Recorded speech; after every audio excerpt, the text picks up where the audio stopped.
muito mais tático do que anos passados, principalmente do que a minha geração. É mais difícil você encontrar craques, você encontrar grandes jogadores que fazem realmente a diferença em alguns jogos. Então, mas eu atribuo isso a pouca técnica y mucha parte física. Te voy a preguntar por un jugador que a mí siempre me ha parecido exquisito, que era Michael Laudrup. Laudrup, para mim, foi... tá entre os 5 melhores jogadores que eu joguei em toda a minha carreira. Era um jogador que tinha uma técnica impressionante, jogava com as duas pernas, driblava para os dois lados e sempre jogou com a cabeça erguida. Tinha muita facilidade de passar a bola. Assim, eu tive essa honra, esse prazer de jogar com o Michael. Fiz muitos gols com passe do Michael, assim. Para mim, até hoje, dentro do que eu vejo, o maior jogador dinamarquês que eu conheço. Sí, me lembro de eso. Te quería también preguntar, cambiando un poco de tema, ese año 1993, cuando tienes que ir al partido contra Uruguay para clasificaros para el Mundial de Estados Unidos. ¿En esa época estabas en el Fútbol Club Barcelona o ya estabas Sim. Sí, ¿no?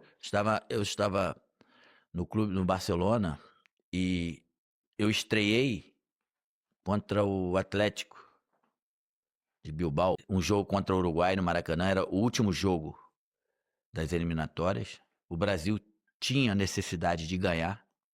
Se perde, praticamente estaria fora do Mundial. Então, era uma responsabilidade muito grande. Mas eu estava no melhor momento da minha carreira.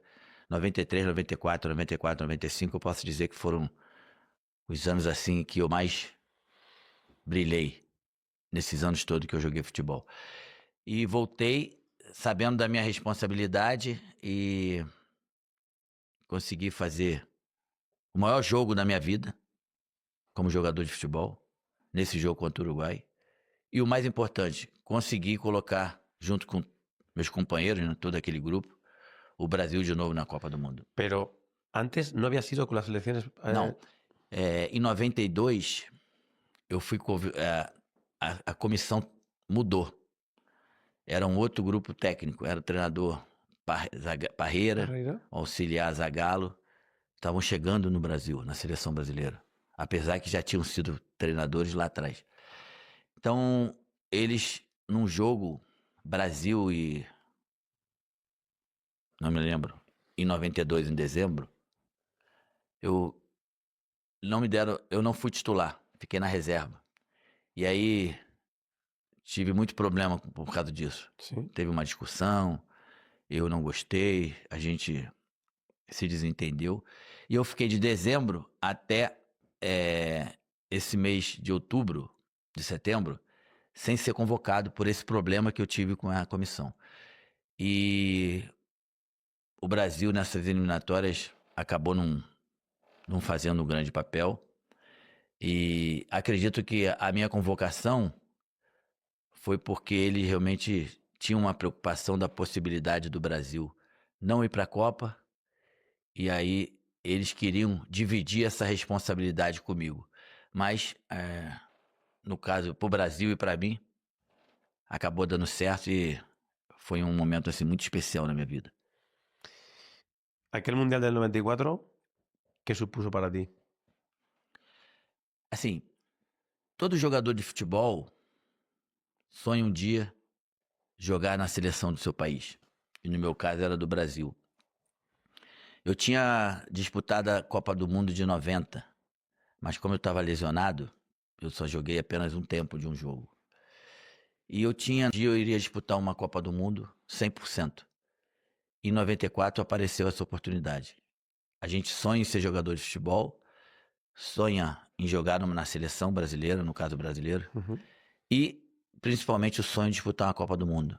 Em 94 eu realizei isso. E é claro, a gente sonha em ser campeão do mundo. E eu tive a oportunidade de ser campeão do mundo. Então, assim, eu posso dizer para você que eu sou um jogador de futebol totalmente realizado, totalmente feliz, porque tudo que eu tive vontade ao longo da minha vida, tudo que eu sonhei dentro do futebol, principalmente com a camisa da seleção brasileira, eu realizei. Então, o ano de 94 foi o maior ano da minha história como jogador de futebol. ¿Tú te acuerdas el momento en el que Roberto Baggio falla el penalti? Muito bem. Y cuando metéis ¿no? Cuando falla el penalti ya, Sim, ¿qué es lo que piensas por ahí por tu cabeza?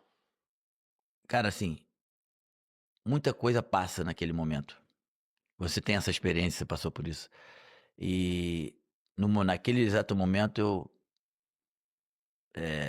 pensei no povo brasileiro, porque naquele momento no Brasil estava acontecendo muitas coisas ruins, negativas, em relação à economia, política, violência, enfim. E aí, quando a gente ganha a Copa do Mundo, o Mundial, é um momento que o nosso povo, por alguns momentos, tem um pouco de alegria, deixa de sofrer. Isso para mim sempre teve uma importância, uma relevância muito grande. E quando você vai ali e levanta aquela taça de campeão do mundo, tudo aquilo que você sonhou está sendo realizado. Então, assim, foi para mim um momento inesquecível que levarei para sempre na minha vida. Te quería preguntar por un recuerdo que también creo que es igual que has hablado que es bonito. En el año 98 te quedas fuera de la selección para ir a Francia. Y también quería saber un poco cómo era esa situación cuando tú ves que no vas al Mundial del 98 por una lesión. Sim, em 98 eu fui convocado, estava muito próximo de, de do- da, da relação ser entregue, relação dos jogadores convocados ser entregue para a FIFA. Eu estava na França com todo o grupo e acabei tendo na panturrilha, remelos, También. e eu falei para a comissão, para o treinador e para o médico que eu conseguiria jogar aquele Mundial. Eu só precisaria de uma semana, 10 dias, que eu iria me recuperar. E ao final a comissão não acreditou, não entendeu, e eu fui cortado. E com certeza esse corte foi o momento mais triste e mais duro da minha vida como jogador de futebol, vestindo a camisa da seleção brasileira. ¿Te recuperaste a los 10 días o no? 12 dias eu jogava no Flamengo, no Brasil. Nós fizemos um jogo amistoso contra uma equipe chamada Internacional, de Porto Alegre, Rio Grande do Sul. E aí, o Flamengo ganhou de 1-0, eu ganhei, eu fui o que fiz o gol, e foi exatamente o terceiro jogo do Brasil da primeira fase. Terceiro ou quarto jogo, agora não me recordo. Enfim, o que eu tinha me colocado, o que eu tinha dito para eles, que eu iria me recuperar, eu acabei me recuperando, mas eles não acreditaram e fizeram o corte e infelizmente não participei dessa Copa do Mundo. Entonces, ¿no te alegrarías de que Brasil perdiese el Mundial? Sim, eu sou brasileiro, eu sempre